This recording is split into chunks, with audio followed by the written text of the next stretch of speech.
tubalamusizza amawulire mabi nnyo kiseera kannaku olwa munnabito ne munnaffe avudde mu bulamu bw'ensi eno ate nga ali mu nsi z'ebweru. Amawulire gatusanze olwaleero nga tuli mu nteekateeka y'omukolo ogw'enkya Uganda yonna gwebadde erindiridde emyaka 25 egya Mooti ng'asanyusa bannayuganda.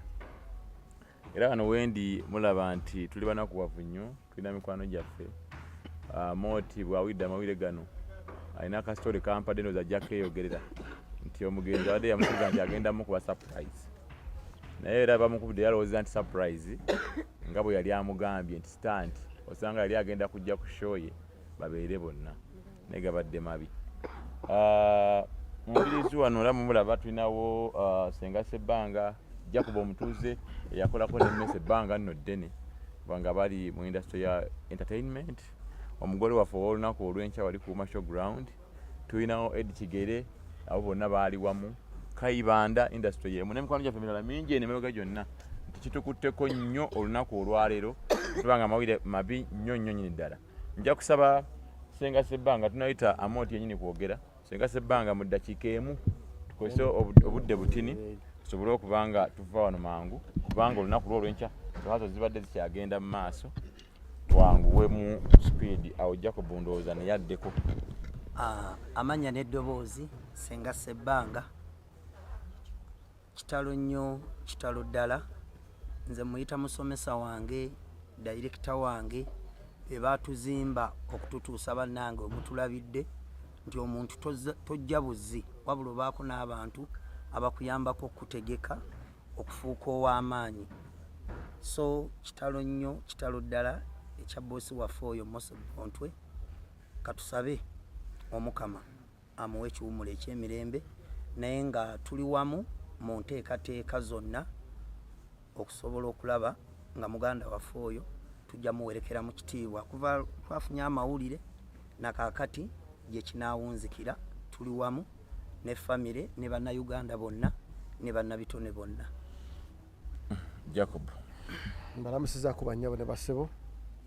Kyannaku nnyo nti omugole ow'enkya aviiriddwako omu ku bantu be baayiiya ekintu kyagenda okurepresentinga eri ensi. Era nensaba bannayuganda mwenna nti mujje mu show ya myaka 25 because show eno tegenda kukoma kuyamba tegenda kukoma kuyamba omugole yekka wamu n'omugenzi.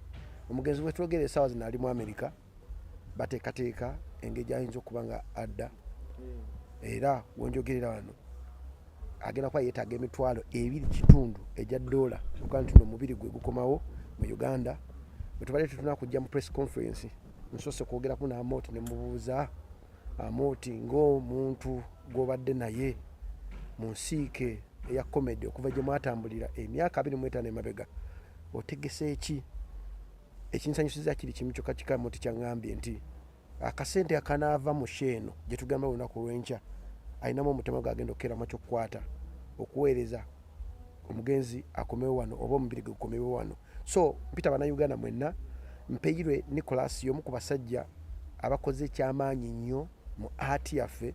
Bakaba basinga ebiseera ebisinga obungi generation eno eriwo temunaamutegera temumanyi. Y'omu ku basajja abaali radio presenter, DJ, akoze ebintu bingi. So omubiri gwe Mukama Katonda wanaba gutuyambe okukomawo wano kinaaviira ku mmwe abanajja ku show y'olunaku lw'enkya. So nkusaba yonna gy'oli jangu olunaku lw'enkya show eggulawo saa 12 paka gyeneekoma tusobola okuba nti tunoonya solution ekomya omubiri gwa muganda waffe. Mukama Katonda amumbuze mirembe. Saawa eno tugendako nga tuvudde ku mugole Ed Kigere, bonna nga baakola bonna ebbanga ddene.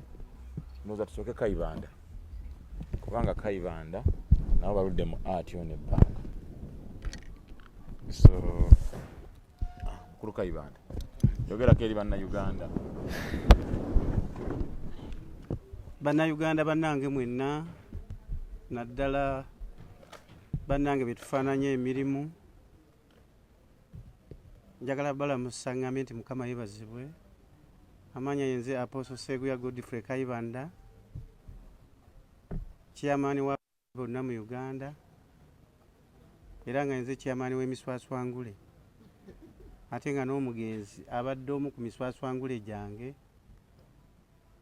ate nga nze pulezidenti wewali b'embizi ate nga naye agirya kati nfiiriddwa mu buli sayidi yonna naye kitalo nnyo naye kisinze okunsanyusa ndi yasoose kwogera ne Katonda n'agamba Amooti ngenda kuwa surprise tewaliwo surprise esinga eyo era atuwadde surprise shonga yankya naafa it's a surprise there is so many different surprises kati atuwadde surprise abaali badde twogera ku show yenkya ate kati tugasseemu n'emmese omugenzi naye nze badde nsaba bannayuganda mwenna mutubeereddewo emirundi mingi olunaku lw'enkya ne bubanga obadde tuli wakujja kale jangu ku lwekyo era tugenda kubeerawo n'ekitabo ky'amabugu tusobole okulaba nga mmese tumujja mu Amerika ate tumuleete era badde nsaba comedian mwenna bannakatemba mwenna tuoganazingeyo engeri gye tunarisivinga bode ya mmese ku kisaawe Entebbe nga kyanjawulo kyembadde nsaba bannayuganda kubanga enkya kiri kuffe ate enkya kijja kubeera kuki ate namwe ebibatuukako era ne tubeerawo naffe mutuyambe tuviiriddwako ku liigi waffe kyekyo kyokka Amooti kyembadde nsaba tunone mmese ku kisaawe kubanga tetugenda kuddamu kumulaba bwe tunaamala okumuziika kinaaba kikoze eki kiwedde naye mbasaba bannayuganda Amooti kati yamanyi kyaliko ddala nga sho yankya n'ofuna amawulire agafaanana bwe gatyo mujje enkya Amooti tumuzzeemu amaanyi oba obadde olina olugendo luleke enkyojje Amooti tumuzzeemu amaanyi kubanga waali n'amagulu gamukankana ng'olina shenkya ne bakubulira nti badde waakoze eki ate nga yakugambye ti ngenda kukuwa surprise n'atuwa surprise efaanana bwetyo ekyo tukyebalize Katonda era tusaba Mukama mmese ebitagenda bulungi nsaba Mukama amusaasi ebyo bye yakola obulungi kuba yasanyusa bannayuganda yakola buli kimu kyonna nsabye Mukama omusaasire ku lwekyo omwoyo gwe oguteeka awawali emyewo egigenda okwesiimira totuteera mmese mugeyeena Mukama muteeke mu ggulu tumusange kubanga naffe tukola ki naffe tujja byo bannayuganda nja kusanyuka nnyo nga ndaba muzze okukubagiza Amooti mujje mutukubagize ffenna tujja kubeerawo nange ngenda kubeerawo mu linnya erya Yesu. Ed Kigere. Amanya bampita Ed Kigere balamusiza bannayuganda mwenna abali eyo buli omu gyasinzidde tulaba mawulire siga ssanyu leero terwakedde ng'ennaku endala tuviiriddwako muganda waffe mmese ennaku tetutambulidde bulungi naye nga bumanyi nti ebyokufa tebyetegekerwa bigwa buki bugwi kitusangiddwa nga tulina show eya muganda waffe Amooti okuweza emyaka 25 ne comedy industry yonna okutwaliza wamu so mbakoola mwenna mujje olunaku lw'enkya wabaddewo ababuzaabuzi babagamba ku kino ekiguddewo oba ebaayo bateebeeyo tetukyayinza gisazaamu tulina kyakkola mujje mubeerewo ng'abajulizi n'abalina obusobozi mutuyambe mutukwatireko kuba ekikwatana n'emmese kitukwatako ng'amalula direct obusobozi nabwo si bwe bungi anaabasobodde okubaako obwengeri gye tukwataganamu naye obuyambi tubwetaaga k'omuntu omulambo guli wala guli mu Amerika tukiri wakati mbakoowodde mwenna bye byange saawa katuyite omugole nannyini mukolo olunaku olw'enkya abeeko byayogere eri bannayuganda bonna abali mutulabira mu nguudo ez'enjawulo.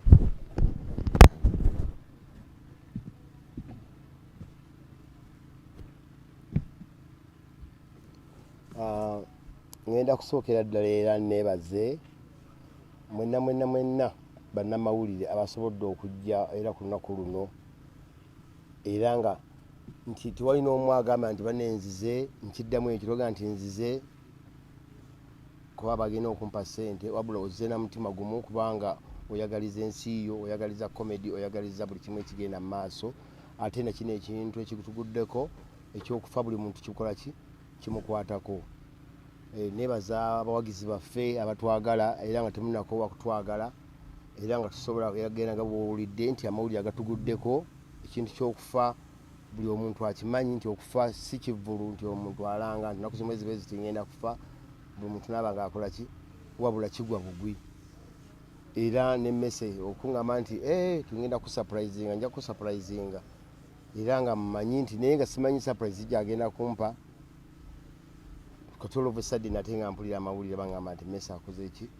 Era ne mbantu abasoose okumbikira bangi basekamatte abantu balinga 45 mu nsonyiwe engeri gye nabazeemu nadde manyi nti byalwali bambi ebintu byo social media ebyokubeera nga omuntu ababika bannaabwe bulijjo abantu ababika bulijjo naye nga lwali lwa views sibazeemu bulungi nkuvumye sekamatte naye nga era nsikkiriza ngaera bwebimanyi naye maze nenzikiriza ekiguddewo naye era buli omu nga amaguma kubangira still sheno bwebeerawo kuba n'esente ze batwetaaza nga ajja kubwa abagambye tulina okunaffe bannayuganda eno okwesonda kino kituna tulina tukibuweereze bali eri bannayuganda bali eri abakwasaganya ensonga za Messi Mpiro Nicholas tulabe nga bambi akomawo aziikibwe mu bitiibwa ku bujjajjaabwe e Kabaale. Show yekyaliwo era egenda kubeerawo ba artist bonna bagenda kubeeramu ba comedians bonna bagenda kubeeramu era nga bw'owulidde ne Kayibanda bwagambye kubanga ebyaffe bya comedy kyo kyanjawulo mukko tikibanga kuyimba nti ate sooka ogenda omala ogiro ti bikibe Kayibanda bw'omuwera akazindalo waatandikira loolo yonna gy'omuwadde ye waatandikira kubanga kyali ekyo omuswaswangulu omukulu. Famire nsaba famire ya Mpirwe, famire abaana be, baganda be, bazadde be mbagumya bagume kubanga ffenali ekkubo era omwoyo gwe Mpirwe Nicholas Mukama aguwummuze agulamuze ekisa. Omukulu kiri gyamaze kati bannayuganda tubagamba ekintu kimu shoji eri olunaku olw'enkya gesi zijagulawo saa 12 okuyingira $5,000 VIP $10,000 table $3 ate ewaliwo ne $5,000 yettaano twongerako kali nti kubeerako obwana okumasaaji kuliko masaaji okubeerako obwala obukumasaaji nga n'obulenzi obulenzi bukwasaganya bakyala kuba buli muntu bulwaseka buli muntu mulwaseka agamba afuna akabengo biki kyevula sheeyo n'ambulensi bweziri tugambye bantu badde bankubira amasimu linanga nti amoti omukazi wange kati jiji ni miezi mwenda kitundu tanasumulukka naye ngenda muleeta nkakasajja sumulukkirayo comedy ebyabibanga byamagero mbamu n'ebyamagero sigwe gusoose nga ntwazalira mu show zaffe neggaba waliyo omukyala era yazalira akaana ke yakatuuma amalulu oba awulidde so mujje mutukubagize mujje mutunaazeeko ennaku mujje mutunaazeeko ennaku kuba lyekkubo lyo tunagenda bugenzi mu maaso ekintu kibeerewo kitambule bulungi nnyo kuba at the end of the day akasente kakulu keetaagisibwa bannayuganda abali eri ebulaaya gye bali nabo ngera bwobimanyi esente mugimanyi esente y'ebulaaya si nnyangu yakolera saawa busaawa mpolampola noga akasente tekawera bulungi naye nabo bagenda kwekolamu omulimu nga tubayamba nabo ngeri nabyo beyamba tulabe nga Messi bambi akola ki akomezebwawo wano. So tuyanza bannamawulire tubagambye show ya lunaku lwankya teri kulanga kulala mu mbeera yonna eriwo mujje mutunaazeeko ennaku tiketi $5,000 $10,000 $3,500,000 kuwuma showground ndowooza wuma buli muntu agimanyi Uganda Manufacturers Association security gulugulu eri gulugulu era enjogera enteekateeka eri mugenda mu maaso wali kubanga tubeetegekera olunaku olw'enkya mujje gwayagala ebyokumanya bino ebisingawo ku bya tiketi show egenda kubeera etya namba eri 0779 880 339 0779 880 339. n'omwami Kalyango Gerard atuweereza message yagambye emitwalo 5 egya ordinary kuliko ki ekirala nti waliwo ne possibility y'okuteekawo ebibaasi bya Wakula ennume nga sho oluggwa kibaasi ekikutwala paka waka nitukwirako ne5,000 ez'akatogo sigiri oleme kutema mulanga mwate sengana zimajja mu kivulu si nakyo tuli mu kukiteesaako wano so Kalyango jangu 5 jjo nkakasa ogenda kola ki ajapira ko balance kale so ne tuyanzege bannayuganda abali kusanyuka TV gega mawulire gatulese so lunaku lwanca tweteeketeeke ndoza tufune na lunaku lukulu kubanga mu mbeera eri wakati mu industry jajja wa comedy ataafiiddwa ate era bali wamunga era batambuza ekintu kino afudde tetumusiimye by the way yatusiima ono ye adamanya ngenda kusaba omukulu Kayibanda ne bannamawulire mwenna buli omu gyali wali awo twekwate wamu Kayibanda otuwe essaala Katonda wa Ibrahimu, Katonda wa Yakobo ne Isaaka, oli Katonda w'amawanga, oli Katonda w'ensozi, yegwe Katonda w'ebiwonvu, tukuleka ofuge. Yegwe alina obuyinza ku buli kitonde kyonna ekiri wansi w'enjuba. Tukwebaza Mukama ku lwa talenti gye wawa Amooti. Bayibuli egamba nti ekirabo ky'omuntu kimuseguliza. Ddala Amooti tabaddeewo emirembe gyonna gy'abaddewo emyaka gino 25 nti gabadde magezi ge naye ebadde talenti gye wamuwa. Bangi nnyo abaali etaaza okubeera nga Amooti naye tewabawa talenti eyo. Naye tukwebaza Mukama ku lwa talenti gye wawa Amooti. Tukwebaza Mukama ku lwa muganda waffe Mese Bontwe agenze tusaba omulamuzi ekisa. Nenkwebaza Mukama ku lwa show y'enkya. Nsaba Kitange omulungi Mukama akadde kane essaawa zino owe bannayuganda ssente tewabeera waabulwa ssente kwekwasa nti sigenze ku show ya Amooti nti sirina ssente. Nsabye Kitange Mukama buli muntu yenna eyalabye akalangu eyalabye posta eyawulidde ku sheeyo Kitange taata tulanze ekimala ku ma TV ne ku ma radio naye tekimala kati gwe tandika okulanga sheeyo mu mitima gy'abantu. Wabeerewo ne bowalula obuwaluzi nga babadde tebaagala. Wabeerewo engendo z'osazaamu. Wabeerewo embaga z'osazaamu n'okwanjula babisazeemu bajje twebaza Amooti tusiima Amooti tuleme kusiimanga abantu nga bagenza omukisa tukyagulina nti Amooti akyali mulamu. Mese singa abadde mulamu twali musiimi ne tumwebaza naye kati agenze naye tusigazza Amooti. Bannayuganda mwenna Mukama nkusaba taata ekiro kya leero essaawa eno kati abantu batandika okufuna ssente ezinaasasula ab'emiliyoni 5 ate buli muntu yenna agenda okujja ku show ya Amooti Mukama tavaawo n'ekisiraani naye aveewo n'omukisa. N'abanajja n'ebisiraani baveewo n'omukisa. N'abanajja nga tebalina ansa baddeyo ne ansa. Kitange omulungi Mukama nga bwe bagenda okukwata ssente ne basasula nabwe bwe banga bakwata ssente nga bazibakwasa mu ngalo zaabwe. Abalina zi bizinesi, abalina amaduuka, abalina bye batunda. Leka alina omuntu ettaka lyatunda nga lyagaana ajje mu show ya Amooti addeyo nga abaligula bazze in the name of Jesus. Amen.